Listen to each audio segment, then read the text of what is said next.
Welcome back, everyone, to another reaction video. Well, I was getting notifications from a bunch of you this morning saying there's a new Checkmate Lincolnites. There's a new Checkmate Lincolnites. So thank you.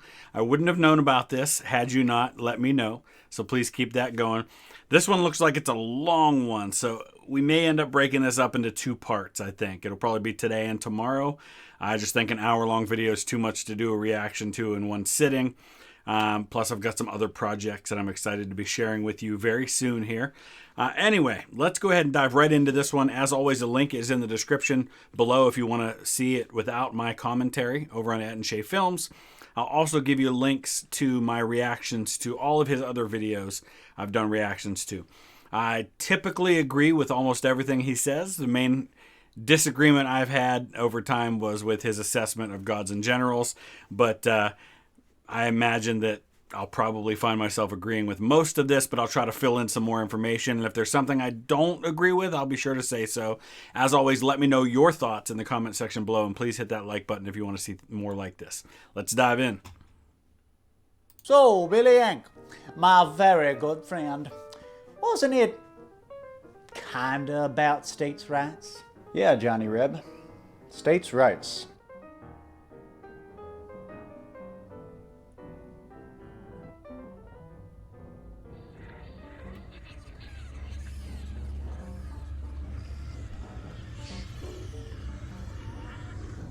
I think he's gonna blow up or something.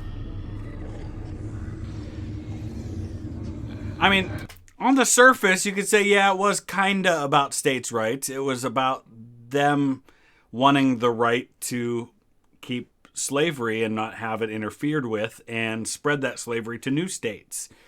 So, yeah, it was, but it was the states' right to slavery. And they didn't necessarily agree that other states should have the same rights. To own slaves! There it is. There it is. Checkmate, Lincolnites!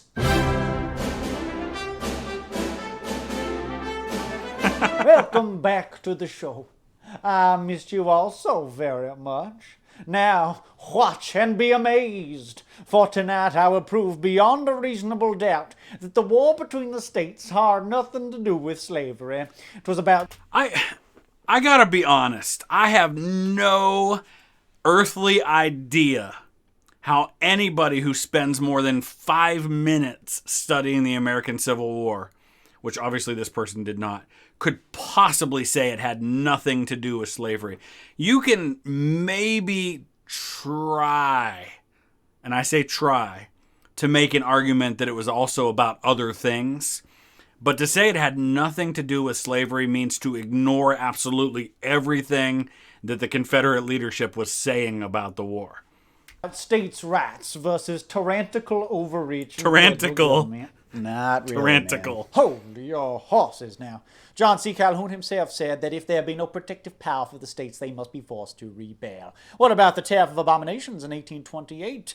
States' rights was an issue way before slavery. And that's a fair statement. And, you know, the South was not the first to imply they might secede over disagreements with the federal government. New England states talked about doing that very early on in time. So, yeah. All of this is true, but it ignores the issue over which the states wanted to secede in 1860.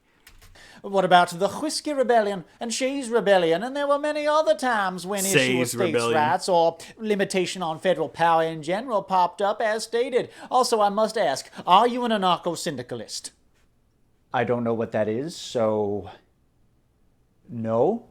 But to your point, yeah, I mean, states' rights was a huge issue in the early national and antebellum periods and remains one to this day. Yeah, and honestly, the issue of state versus federal power has always been a part of the conversation. It was why we started out initially with the Articles of Confederation, which is a very strong state government with a very weak central federal government. It was a confederation. It was a loose confederation of states. But they realized that wasn't working, and that was why they came up with the Constitution, was to create a stronger federal government. And ever since then, there have been those who side on the states' rights issues and those who side on the strong federal government. And the original parties that formed, the Federalists and the Anti-Federalists, formed over that division over who should have the power. Now, the issue that the power has to do with changes over time. It was slavery, it was taxes, it was tariffs, today it's abortion or taxes or gun control or whatever. You pick the issue, and there's that push and pull between what should be the state's power and what should be the federal government's power. It will always be that way. As was slavery, right from the very beginning. The two issues intertwined in really interesting and complex ways before finally coming to a head in the secession winter of 1861. It's a big topic, so would you mind if we went about this chronologically? Certainly. Where shall we begin? 47 years ago, baby. Aha! The first war of American independence. And he says that because a lot of Southerners during the American Civil War called the Civil War their second war of independence. And on the surface, you can see why they did that. They saw parallels, and there are a lot of parallels. You don't have to agree. You don't have to support one to have to support the other. Just because you might agree with the principles behind the American Revolution doesn't mean you have to agree with why the Confederacy rebelled to still be able to see the parallels. A pity you Northerners grew to become the self-same yoke we once fought so hard to throw off. Forced into secession by your many aggressions and usurpations, we reluctantly took up the mantle of American freedom to found a truly more perfect union as the Founding Fathers had intended. A confederacy of autonomous republics vis-a-vis the states, bound together for mutual advantage, but free to pursue our own destinies and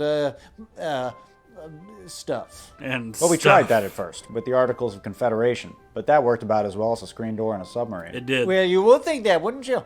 Because it was you government-worshipping Northerners who bamboozled us liberty-loving Southerners into ratifying the Constitution Confederation and accepting was not a much working. more powerful federal government than we had originally bargained for. Actually, most educated people in the Deep South were all for the Constitution and eagerly sought the stability it provided. The Revolutionary War had been incredibly hard on the Carolinas and Georgia. The fighting there was highly unconventional and brutally partisan, and it absolutely devastated the entire region. The war in the South during the Revolution, I say this all the time, was a civil war. It really was. You had loyalists. A lot of the fighting in the Carolinas in particular was between Americans, loyalist Americans, and what they called patriot Americans who were fighting for independence. And, in the movie The Patriot with Mel Gibson, you see like the scene where they lock up the whole town in a church and light it on fire. And while nothing quite that brutal happened, it was brutal. I had 3 ancestors who were loyalists who were hanged during the Revolution. I've got a piece of the tree right here that 2 of them were hanged on. It was called the Tory Oak in Wilkesboro, North Carolina. And my ancestors, Captain William Thomas Riddle and a guy named Edward Sizemore, were hanged on that tree. For no other reason, really, than that they were fighting for the wrong side. But, the Loyalists did the same thing to Patriots. It worked both ways. There was no one side that was better than the other. So it was a very, very brutal time. And we got to remember, at the time, these were still sparsely populated backcountry colonies. The halcyon days of King Cotton were still far in the future. In 1788, the South Carolina House of Representatives met to consider ratification of the new Constitution. Arguing for the document's merits, Federalist delegate Charles Cotesworth Pinckney did not mince words. The southern states are weak. We are so weak that by ourselves we could not form a union strong enough for the purpose of effectually protecting each other. Without union with the other states, South Carolina must soon fall. Is there anyone among us so much a Quixote as to suppose that this state could long maintain her independence if she stood alone, or was only connected with the southern states? I scarcely believe there is. You mentioned Shei's rebellion, which is a perfect example of what Pinckney was talking about here. In 1786, a year before the Constitutional Convention, Massachusetts raised taxes to insanely high levels. What a shocker. Under the Articles of Confederation, the state government was basically unaccountable, and these taxes disproportionately affected the very poor. When they inevitably couldn't pay, the state seized their homes. So, led by a veteran named Daniel Shays, they picked up their guns and went down to their county seat to physically prevent the courts from issuing further foreclosure orders. I've always thought that the Shays Rebellion and the Whiskey Rebellion were really interesting because they come right in the aftermath of the American Revolution, where the United States is fighting against what they see as tyrannical power being overlorded on them by the kingdom, by the British. And then they turn right around and issue taxes that many of those same people then see as also oppressive. The main difference, and I think what they would tell you then, was the difference was not the taxes themselves. It was the issue of representation. And unlike the colonies who felt they were forced to rebel, Massachusetts and Pennsylvania did have representation in Congress to vote on those taxes. And so they couldn't make that same claim that they were being taxed without representation. Their representation had just chosen to levy those taxes. Sounds like a bunch of troublemaking freeloaders looking for a handout. They were white. Brave rebels. The tree of liberty must be watered by the blood of patriots. Soon, protest erupted into open revolt. That quote, by the way, is there was a quote from Thomas Jefferson: "The tree of liberty must be watered from time to time with the blood of patriots and tyrants." The Confederation government was basically toothless, so it was up to Massachusetts to put the rebellion down. It took the state months to organize a response, and there wasn't enough public money to raise a militia, so they had to rely on, get this, private donations from the wealthy, who certainly didn't want a bunch of poor people with guns running around. Once they did raise troops, the rebellion was quashed pretty quickly, but all things considered, the government's handling of the crisis had been an utter disaster. Again, Charles Pinckney put it well. Ask the people of Massachusetts if the Confederation protected them during the insurrection of Shays. His words take on a whole new meaning when you consider that South Carolina's greatest threat of rebellion came from within many South Carolinians' own homes. Their own oppressed underclass had a much longer and more turgid list of grievances than any Shays regulators could write. And if a relatively small rural rebellion could bring a prosperous and populous state like Massachusetts to its knees under this system, then what possible chance would the states of the Deep South have in the event of their worst nightmare? A full-scale slave revolt. All right. So perhaps the Confederation government was to be improved upon.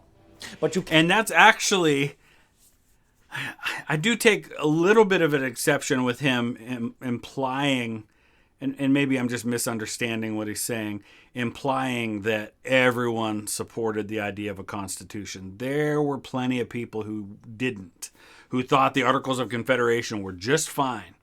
And in fact, they kind of tricked some of them into the Constitutional Convention by selling the Constitutional Convention as not a constitutional convention, but just a meeting to rework the Articles of Confederation. They didn't know they were showing up to write an entirely new system of government. Can't deny that we Southerners ratified the Constitution only warily. We embraced it out of necessity, but opposed it ideologically. I now quote Representative Rawlins Lowndes, a most honorable gentleman, responding to Charles Pinckney in that same debate. The Treaty of Peace with Britain expressly agreed to acknowledge us as free, sovereign, and independent states, which privileges we lived at the present in exercise of. But this new Constitution at once swept those privileges away, being sovereign over all, so that this state will dwindle into a mere skeleton of what it was. Well, you're not going to like this, but the reason that Lowndes was so concerned about South Carolina's waning self-sovereignty was because of that part in the Constitution that allowed Congress to ban the importation of slaves starting 20 years from then, in 1808. In his rebuttal to Lowndes, Pinckney explained that they had had to fight tooth and nail to keep the importation of slaves going at all, and urged slave owners to consider other important constitutional guarantees for slavery that they had been able to secure.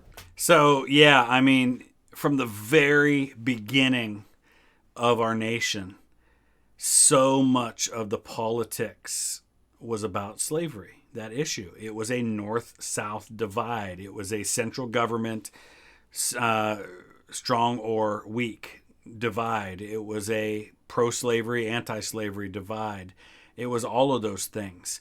And so you see that even in the Constitution. In order to get the Constitution passed, there are all these negotiations over the issue of slavery because they had to have the South on board and they had to have the North on board. And so they had to offer this give and take, and you get the 3/5 compromise, and you get the importation of slaves ban, which was pretty much enacted to the day constitutionally when it was allowed. And that didn't keep slavery from existing. It actually only made slavery more valuable because now you couldn't import new slaves from Africa. The only way you could get slaves was to buy, sell, or breed from the existing slaves that you had. By this settlement, we have secured an unlimited importation of Negroes for 20 years, nor is it declared that the importation shall be then stopped. It may be continued. We have a security that the general government can never emancipate them, for no such authority is granted. And what he means by it may be continued is the Constitution didn't say slavery importation will stop 20 years to this date. It just said you can't pass any law that bans it until this date, which the government actually passed the law a little before the date for it to take effect on the date. So he was wrong I shouldn't say he was wrong, he didn't know, but he kind of left the hope dangling out there. We have obtained a right to recover our slaves in whatever part of America they may take refuge, which is a right we had not before.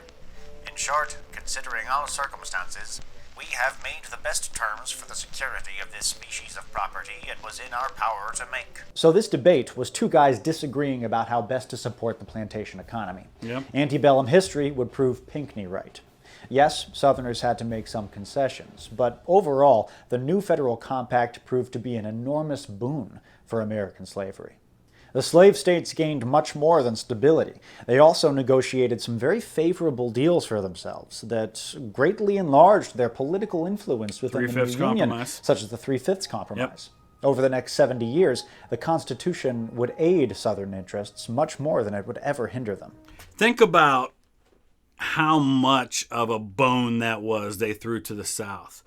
You've got people who aren't considered human beings, basically. I mean, they're property. They are owned by other people. And so they have no rights of their own. They're not citizens. They're not even really people.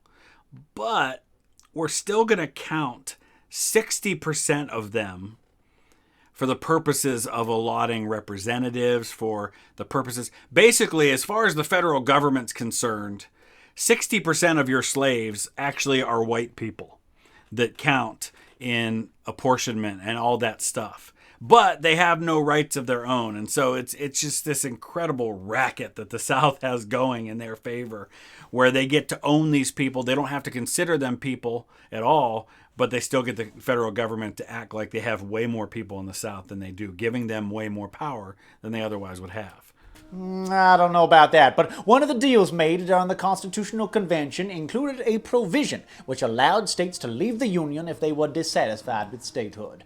The states that seceded in 1861 attempted to do this and were wrongly warred upon by Lincoln and the federal government. Well, dude, this is a moot point anyway because of Texas v. White, but I'll indulge you. Where is that? Now, the only thing I'll say about Texas v. White is Texas v. White was after the Civil War, so it's a moot point from the standpoint that Texas v. White retroactively ruled that states don't have the right to do that, but it could just as easily be overruled by another Supreme Court decision, which the Supreme Court has often done.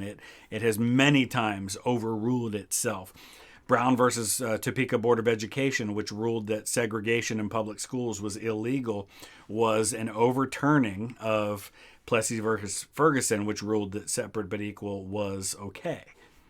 Provision exactly. The right to secede is in Article 10. It's Amendment 10. Amendment 10. Our great Constitution is built in a way of enumerated powers. That means the government can only do what is listed.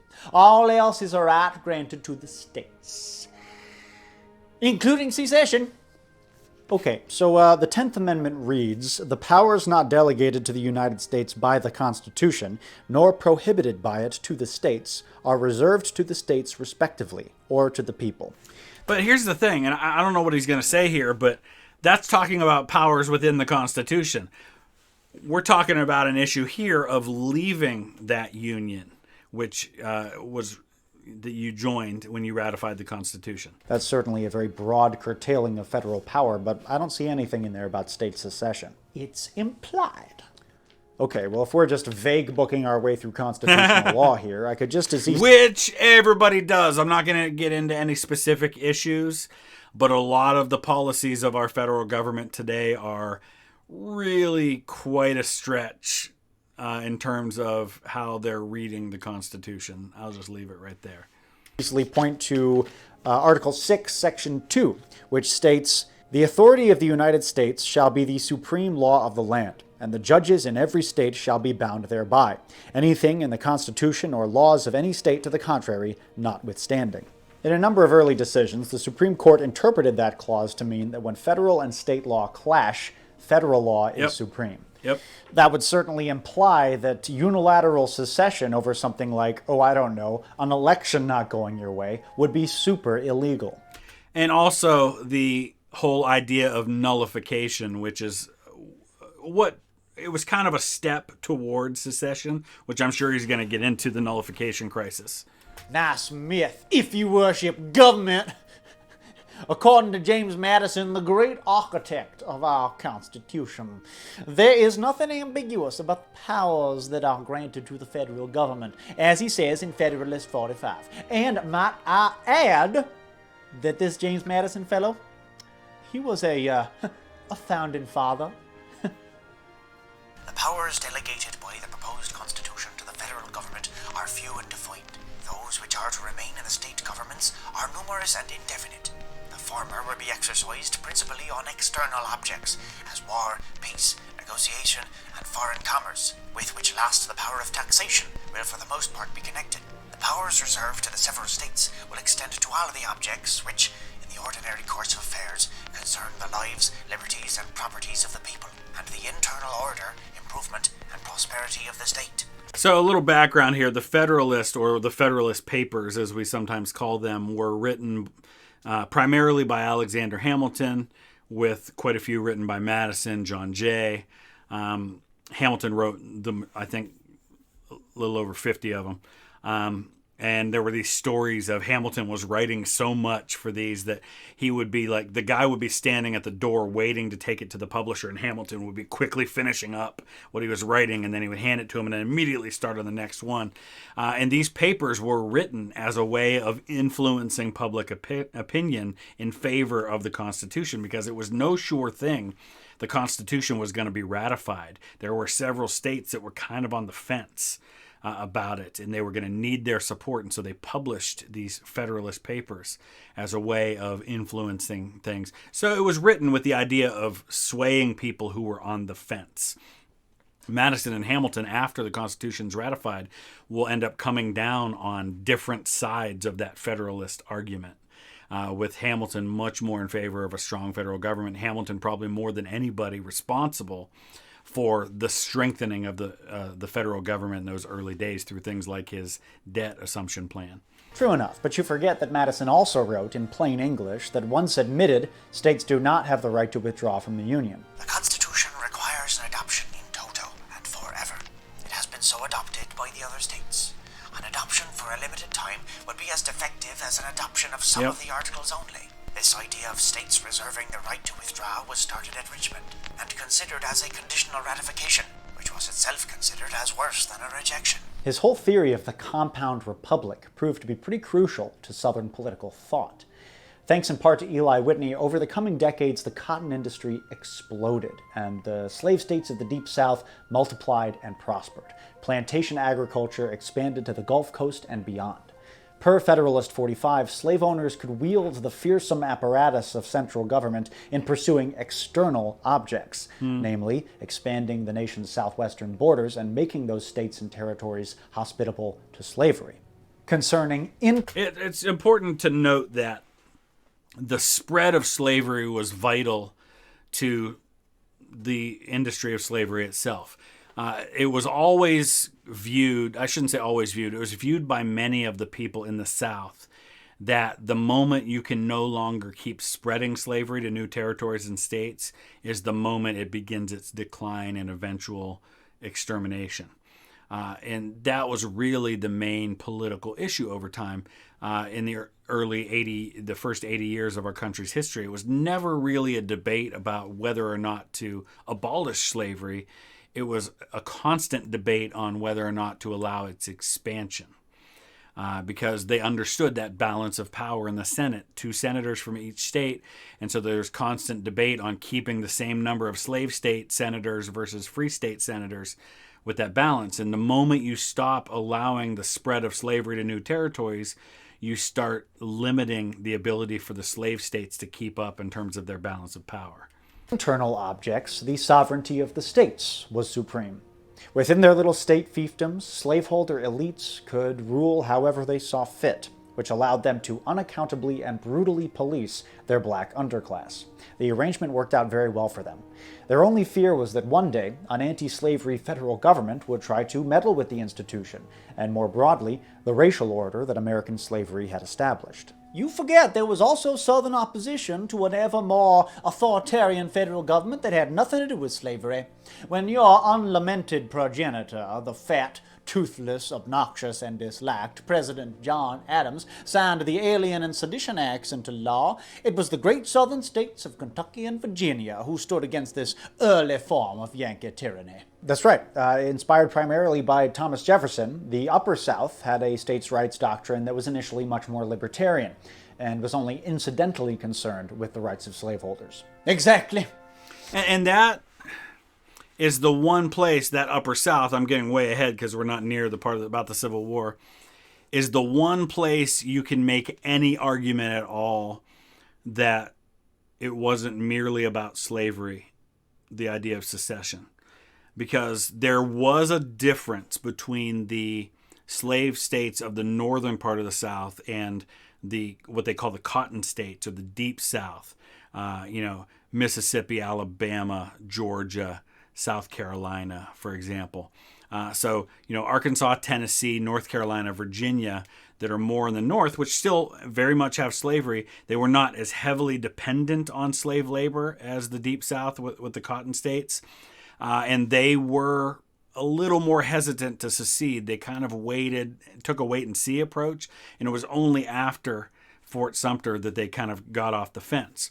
Now, that doesn't mean slavery wasn't a huge factor, but they're the only ones in any position at all to argue it was about tyranny by Lincoln in putting down the rebellion rather than just the issue of slavery. But it still was about slavery. And it was that spirit of 76 that swelled within us, swelling, until it erupted out of us into a pure white font of freedom, which gave rise to this, our second war of independence. Not quite. In the years following the War of 1812, things... I'm just going to give him kudos on the acting job there. He left little to the imagination as far as what he was implying there. Anyway, let's move on. Changed. First came the controversy which led to the Missouri Compromise. In 1819, congressional disagreements about the expansion of slavery to the soon-to-be state of Missouri exploded into a full-blown sectional crisis as anti-slavery lawmakers launched their first major attack on the institution's thus far unmolested westward expansion. Oh, well, that was just a cynical attempt by the North to keep the balance of power tipped in their favor. Missouri wanted to be admitted as a slave state. But you Northerners knew that would give the South more representation in Congress, and we can't have that now, can we? Actually, there's every indication that James Talmadge, the congressman who initially proposed restricting slavery in Missouri, did so on moral grounds. And in any case, Northern public opinion was united on the issue. Slavery was an affront to nature, and allowing its unchecked expansion to the West would constitute a betrayal of the foundational American values of freedom and equality. I don't know if I agree with that statement that Northern public opinion was united in moral opposition to slavery. Even at the time of the Civil War, for example, the southern part of Illinois was very pro-slavery, even though it was a free state. In fact, large numbers of Illinois soldiers threatened to just up and leave and quit when Lincoln issued the Emancipation Proclamation and made the war about more than just preserving the Union. It was one thing to them to preserve the Union, but it was quite another to fight for the freedom of the slaves, and they didn't necessarily see it that way. I feel like I'm just offering an opinion of my own there, so I want to see if I can find something to back that up. So here's just a little bit of information.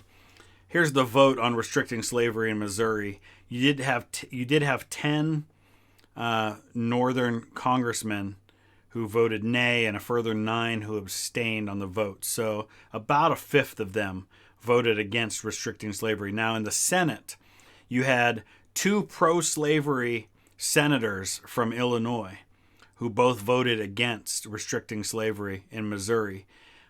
So, I mean, Illinois is the example I gave there.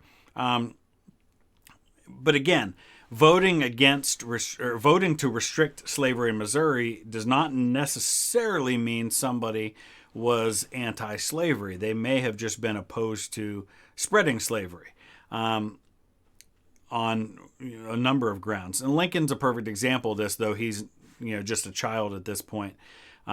He was somebody who personally was anti-slavery, but politically was not in favor of abolition because he just didn't think it was possible at that time. So I guess I disagree with him in my understanding of how anti-slavery the North was at that time. I don't think it was unified. Yeah, there were a lot of people who were, but I can't really necessarily back that up with facts. So take that for what it's worth. Debating the issue on the floor of the House, Representative Arthur Livermore of New Hampshire argued that the very soul of America was at stake. An opportunity is now presented, if not to diminish, at least to prevent, the growth of a sin which sits heavy on the souls of every one of us. By embracing this opportunity, we may retrieve the national character, and in some degree our own. But if we suffer it to pass unimproved, let us at least be consistent, and declare that our Constitution was made to impose slavery, and not to establish liberty. What's that I smell wafting down from the north? Is that the odor of hypocrisy? No, I just farted. When was slavery abolished up there in the Yankee states? Remind me again. Well, for the most part in the 1780s, when emancipation ceased to be the province of tree-hugging Quakers and entered the political mainstream. You know as well as I that most northern states didn't abolish slavery right away. In fact, due to considerable backlash from their own slave owners, they began a process of gradual emancipation, some of which didn't take full effect for decades. Is this not so? It is. Further, But to argue that somehow that's a negative thing, at least they were moving in the right direction, and that should have been the plan in the South. I think in the British Empire, how they did it was they offered... They basically laid out the plan for when it was going to happen, and then they offered compensation to slave owners for the slaves that they were going to have to free. And the United States could have done something like that, and honestly probably would have done something like that had it not been for the cotton gin, because slavery, I really truly believe, was dying a slow death on its own before the cotton gin made it profitable. Furthermore, census data reveals that northern New England was the only region where these slaves were freed relatively quickly. In 1820, as the supposedly anti-slavery Northerners were moralizing about this supposedly Southern evil during the Missouri crisis, there were 48 slaves in Rhode Island, 97 slaves in Connecticut, 10,088 slaves in New York, 7,557 slaves in New Jersey, and 211 slaves in Pennsylvania.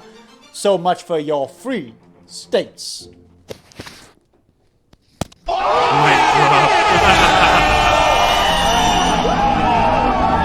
Yeah, I got nothing to say to that. Might as well end the episode there.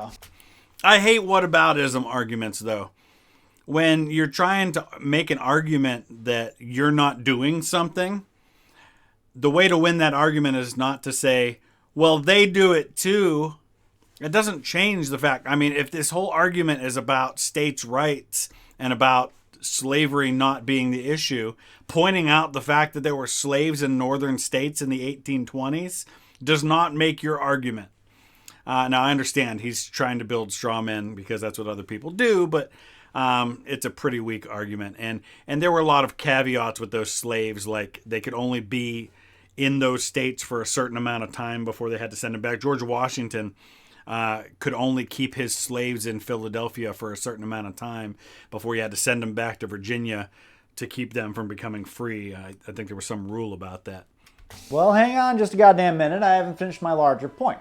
Despite the hypocrisy of it, which I fully acknowledge, the North was united in opposing the expansion of slavery. Expansion, yes. Faced with such 100% agreed. The North was united in opposing the expansion of slavery, just not necessarily ending slavery. strong opposition, Upper South Jeffersonian planters joined forces with Deep South pro-slavery planters to create a solid Southern political bloc to meet it.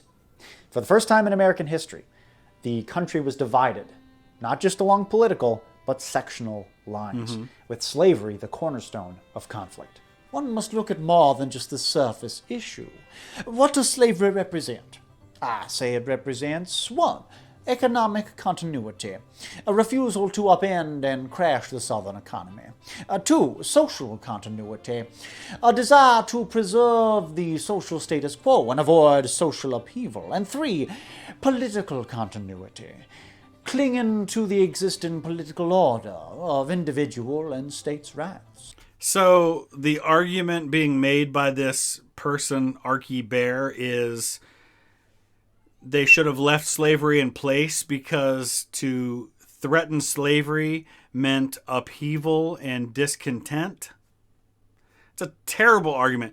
We have to keep these people slaves because it might make everyone in the South uncomfortable and mess with their economy if we don't. Come on. Again, if your argument is that all of these things is what you were preserving, the root cause is still slavery. That economic continuity could be better described as naked self-interest, because again, by this time, plantation agriculture had become extremely profitable and made the white upper class of the South insanely rich. That social continuity was a draconian racial hierarchy that was predicated on the violent subjugation and enslavement of millions of people for the sole purpose of raking in those insane profits. And it's important to note that many people in the North, I might even go as far as to say a majority of people in the North, were okay with the social status part of things. Even if they opposed the idea of slavery on moral grounds as far as saying that people shouldn't own other people, they wouldn't have been so willing to go so far as to say that blacks and whites should be equal. A lot of them were afraid of things like, well, if we free the slaves, are they going to take white people's jobs? Are they going to infect our cities and bring down the standard of living? They didn't view themselves as equals. And so a lot of people, Abraham Lincoln included, who opposed slavery and even supported abolition eventually, were looking for a way around that problem by doing things like sending freedmen to Liberia in Africa or to Central America, places like that. And that political continuity of states' rights was becoming ever more intertwined with slavery and the defense of slavery. Jesus. For example, in 1822, South Carolina passed the Negro Seamen's Act, which declared that all foreign free black sailors visiting the port of Charleston would have to be detained in the local jail for the duration of their visit. One Jamaican sailor took South Carolina to federal court over this, claiming that the statute violated the 1815 Commercial Convention between the United States and Great Britain. The court ruled in his favor and declared the Seamen's Act unconstitutional. Slave owners were furious. They believed the ruling flew in the face of Madison's concept of external and internal jurisdiction and represented a dangerous and destabilizing attack on the racial hierarchy of the South. Writing in the aftermath of the decision, the governor of Georgia predicted that soon, very soon, the federal government, discarding the mask, will openly lend itself to a combination of fanatics for the destruction of everything valuable in the southern country. The moment we cease to be masters, we shall be slaves. Yeah, there's no denying at all that there was a desire to keep a certain racial hierarchy in the South. And like I said, a lot of people in the North felt that way too. So all of this, though, goes back to that root cause of slavery. Because, a lot of people, even in the South, who owned slaves made arguments like, you know what, if we free them, then we have to give them citizenship because it would be inhumane not to. And so basically, keeping them in slavery was the only way to keep from giving them the same rights that white people had. So they wanted to keep that status quo. And then, during the fallout of the Tariff of 1828, the flirtation of states' rights politics and pro-slavery power became an out-and-out marriage. No one was more instrumental in this than John C. Calhoun. He fiercely opposed the tariff. The Tariff of Abominations. The Tariff of Abominations, which had a number of deleterious effects on the Southern economy. It was a sectional dispute at the end of a long decade of sectional disputes. Tariffs at this time are the federal government's prime source of income. There's no income tax. There's no, federal sales taxes or anything like that. There were some taxes on things like they would have a sin tax, like on whiskey, which is what caused the Whiskey Rebellion.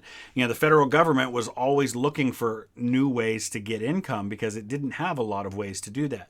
And we've mentioned this in other videos. That's why those who were responsible for collecting import taxes were so powerful and influential because it was the federal government's main source of revenue.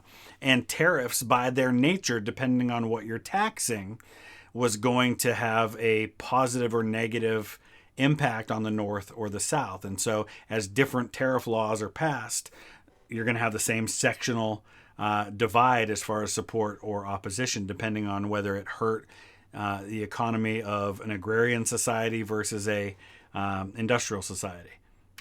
Calhoun's constitutional theories, which he was developing during this period, thus took on a distinctly sectional flavor. Rabidly pro-slavery, Calhoun harmonized the Upper South's distrust of centralized power with the Deep South's terror of emancipation into a radical reimagining of Madison's compound republic.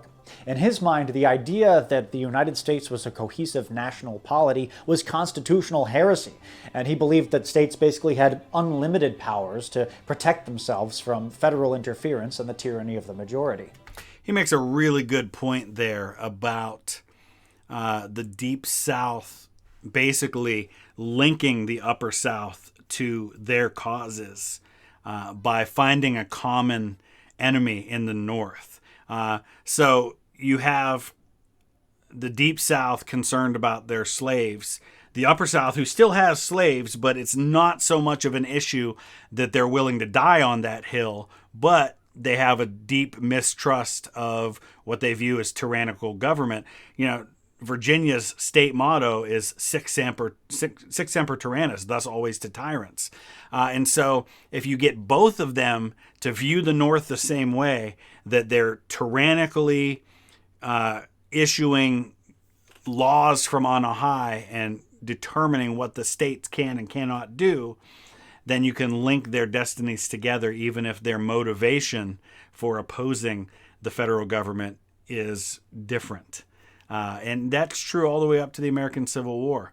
Like I said, where the Deep South, it was much more about slavery, and the Upper South, a little more about the tyranny of the federal government, but still the root cause being slavery. It's a complicated issue, and it's important for us to note that. I say it all the time. None of these issues, these political issues, are as black and white as they look. They are deeply nuanced and deeply complicated. And so it's important to explore this in detail. We've got a long way to go. There's still 35 minutes of this video. We're only 19 minutes in, but I think I'm going to stop right there. There's a lot more to cover in this. I'll try not to talk so much in part 2, but I'm going to wrap it up right there. Let me know your thoughts about all of this, and we will come back tomorrow with part 2. Thanks for watching.